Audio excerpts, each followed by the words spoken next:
Yeah, good morning. I'm Jerry Slusiewicz, Pacific Financial Planners. And what are you doing here at this conference this week? Well, I'm one of the sponsors because I am all about health and wealth. I'm on the wealth side. When you become a senior, you need kind of two items to make it a real happy golden years. You need your health, but you also need the money to pay for it. With one of the two missing, it becomes a little bit more complicated. Now, I assume that a lot of your clients are younger because you're helping them prepare for their later years. But here, you have a different audience. So tell us about the approach you might have for them that would differ from a normal client. Well, again, I'll correct you on that. My clients are mostly all retired. 80–90% of my clients are in the retirement years because I've been doing this for 30 years. So yeah, when I started off, I was, talking to the 50, 60-year-old market because that's when people really have money is after the kids are gone and the house is more kind of paid down. But if you do that, the clients I got 25 years ago and 20 years ago and 15 years ago, they're all retired now. So I specialize in safety and income for the senior market. If you took on a new client today, somebody who's already retired, so you haven't been with them for 20, 30 years, what are the kind of issues that you tend to face with them, and how do you help them? Look, the number one thing that people are concerned about isn't really death, it's running out of money is really a bigger concern. So that's kind of the number one issue that I try to help them get through is we figure out what their income and what their expenses are, and then we look at their resources, their pool of money, and figure out a way to safely supplement their income to make sure their money lasts as long as they do.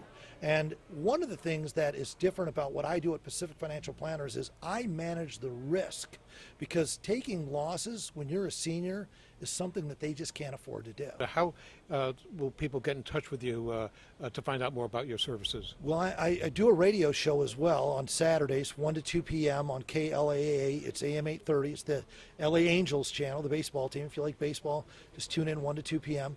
My phone number is toll-free 800-449-9501. And the name of my show is Your Money Talks. You go to the website, yourmoneytalks.com, and there's plenty of information about me and how to get a hold of me. Okay, so this is your day job. You have another hobby. What might that be? I love it. Hobby that takes a lot of time. I'm the mayor of Laguna Niguel, right next door, and again, I'm acting kind of as a fiduciary for the taxpayers of Laguna Niguel, and that's a big job too. How long have you been involved in that city? Well, I've been on the city council for 5 years. This year I'm the mayor, but I was on the planning commission before that. I was on the investment banking audit committee for about 6 years before that, and I served with John Morlock post-bankruptcy for the county. That's really what got me started for over 10 years on the Treasurer Advisory Committee back when John was the Orange County Treasurer. All about, again, figuring out safe ways to manage money for taxpayers in that situation. Well, that's fabulous. So let me ask you as a sort of closing remark to both your constituents, your older constituents, or actually, no, some of your older constituents, what are the major issues that you're facing in your city?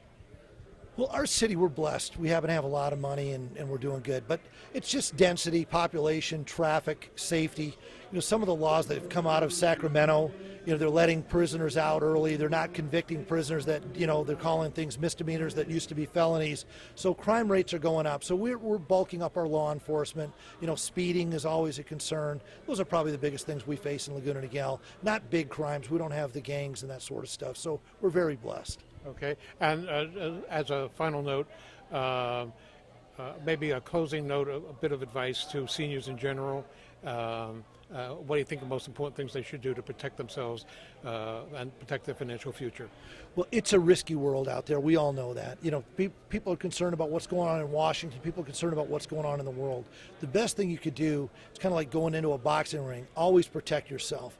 And a lot of people just don't have a plan for protection. The other thing is many people take on too much risk when they're retired. They tell their advisor, hey, I don't want any stocks, and they put them in stock mutual funds. Do they follow it? Yeah, to the spirit of the law, yeah, but that's really not the right thing. They've got to have a second opinion and someone that's going to protect them from big losses that they can't afford to take in retirement. All right, thank you very much. Thank you, sir. Appreciate it.